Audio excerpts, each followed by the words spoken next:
What's going on, guys? Welcome to the newest episode of American Nerd. Guys, we are going to dive back into Peaky Blinders by recapping season number 4. So let's get right into it, you jolly motherfuckers. Let's go. Now, honestly, this show has been fantastic from beginning to end, and it has only gotten better and better as the seasons go on. So we kind of have to mention season 3's cliffhanger. If you haven't watched my recap, go back and watch it. It's linked below and right here. But let's talk about season 3's ending. So at the end of season 3, if you guys remember, Tommy fucked his whole family over, gave them all over to the cops after showing them all the money they were going to get. And everyone's pissed. So season 4 starts right where that ended off. See, Michael, Polly, and Arthur are all ready to hang. And then we get to see that Tommy finally gets word in and they are all freed. But damn, it was close. They were literally about to die. So we then jump forward 1 year. The Peaky Blinders are all separated and estranged from one another. And who the fuck could blame them? Tommy almost got them all killed. Fuck that guy. Then we get to see Arthur and his fucking Yoko Ono. I hate his wife so much. Arthur has become a shell of himself and does whatever Linda says. He's basically become her stepping stool. Yes, dear. Yes, dear. Okay, dear. Little pretty boy Michael is still running shit, and he's also a cokehead. Polly is drinking and taking everything under the sun so she can deal with all these spirits that are constantly attacking her. And probably the guilt. So each one of the Peaky Blinders does receive a black hand from Luca Changretta. And this actually means the black hand is a symbol for you are marked for death. So this motherfucker is coming after all of them. Obviously for payback. So a meeting is put together. Luca Changretta is discussing everything with his men, and they decide that the best day to attack the Peaky Blinders is Boxing Day. Big event that the Peaky Blinders will definitely be there. Tommy then notices some little inconsistencies and finds a spy who's been working at his home and reporting to Luca Changretta. He kills that motherfucker. Tommy then goes and gets a hold of everyone to let them know that shit is officially going down and it is time to prepare for shit to happen. And they are all being attacked on Christmas fucking Day. Are you kidding? Christmas Day? Son of a bitch. Michael arrives at John's house because no one could get a hold of John in any way, shape, or form. Probably because his wife is like, fuck all you guys. As Michael and John are discussing the fact that everyone is in danger and people are being attacked already, a truck pulls up, hay is thrown out, and a bunch of men with guns show up, start blasting John and Michael takes a few to the chest. John is killed instantly. Michael does survive though. But that's one blinder down officially. Plus, John had the only wife I actually liked. So Tommy and everyone officially get back together. The Blinders all come back together because one of theirs has been taken down and this shit is not going to go lightly.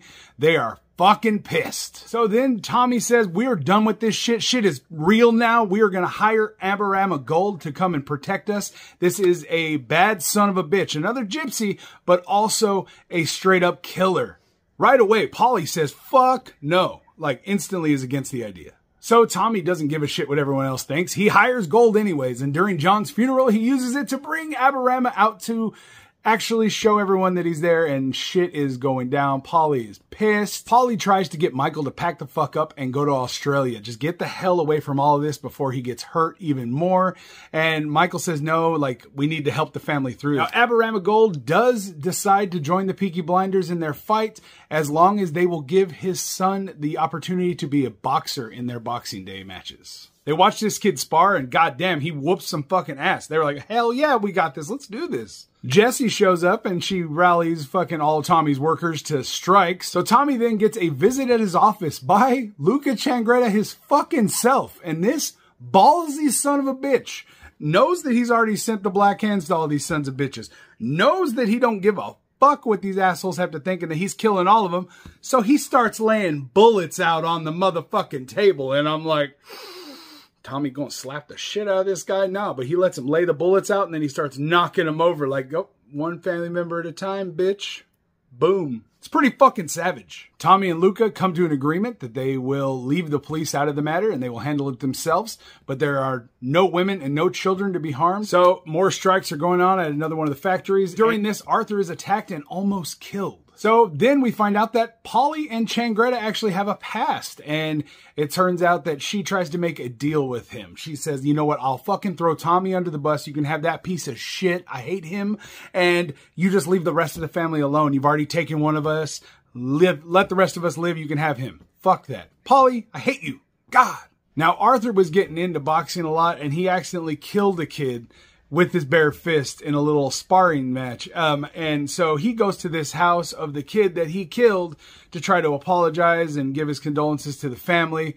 And like, that's ballsy right there. He was expecting his trip over there to be some kind of trap anyways, but it wasn't. The trap was originally set for Michael, who's in the hospital. But then Changretta doesn't actually hurt Michael. He just delivers a message and tells him, remember, tell your mom she better keep her part of the bargain. And so now he knows that Mommy made a deal with the bad guys. Uh-oh. Tommy meets with his horse trainer. They don't fuck this time. There's no sex. Then Tommy meets and sets up a match for Aberama's son, and this kid is gonna fuck some shit up. So then Tommy knows he's being followed, and Tommy is followed and sets these motherfuckers up because he had gone in and set up guns and shit originally. So he leads this group of guys. They follow him into a full-on trap, and he lays waste and is able to kill 3 of them. This is before he finally comes face-to-face with Luca Changretta himself. On the streets, out in the open, but then the cops show up and break it all up. So, another day. Tommy then finds out Lizzie's got a bun in the oven. Baby coming. Changretta goes and meets with Alfie Solomons. Yes, Tom Hardy's back. Son of a bitch.